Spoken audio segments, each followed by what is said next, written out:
अहिले म र मेरो साथी शिलापत्थरमा छौँ, केही काम थियो र शिलापत्थरमा आएको थियौँ। त्यो काम पनि खतम भयो। अब हामी होटलमा आएको छौँ। म र मेरो साथी बिहानबाट केही खाएको छैन, त्यही भएर होटलमा आएको। सो गाइस फाइनली हाम्रो चाउमिन र उता खाएर आइसकेको छ। भिडियो बनाउनु बिर्सिसकेको छ, आधी खाइसकेर मात्रै बनाएको। हामी चाहिँ होटलबाट खाना खाएर पनि आइपुग्यौँ। यहाँ जुत्ता दोकानमा हेर्नका लागि हेर्न सक्नुहुन्छ तपाईँहरू। 5 रुपियाँ होला हो। 5 रुपियाँ होला हो जुत्ता। रङ नम्बरमा पस्यो गाइस। अहिले हामी चाहिँ जाँदैछौँ 500 रुपियाँ वाला जुत्ताको दोकान खोज्दै। एउटा दोकानमा गएको थियौँ, त्यो दोकानवाला चाहिँ 500 रुपियाँ वाला जुत्ता होइन रहेछ।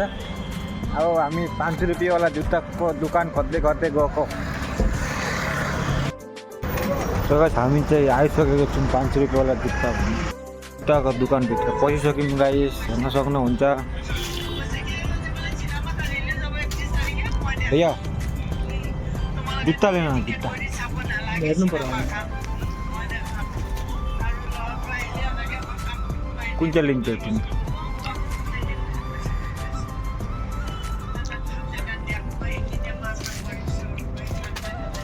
सो गाइस मेरो साथीले जुत्ता चुज गर्दैछ कुन चाहिँ लिने खै।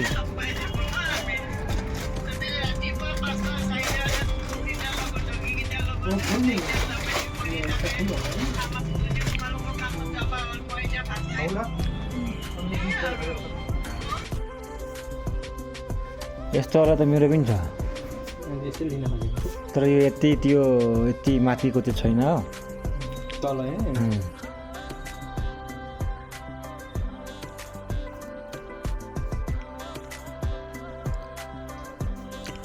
लगिहाल नि एउटा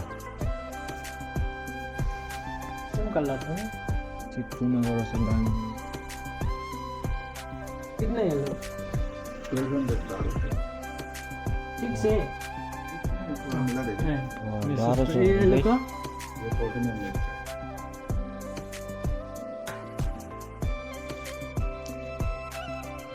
हाम्रो साथीले चाहिँ जुत्ता पनि लिइसक्यो। अब हामी जाँदैछौँ। जुत्ताको दाम कति अरे? जुत्ताको दाम कति अरे? 1400 लियो गाई जुत्ताको दाम।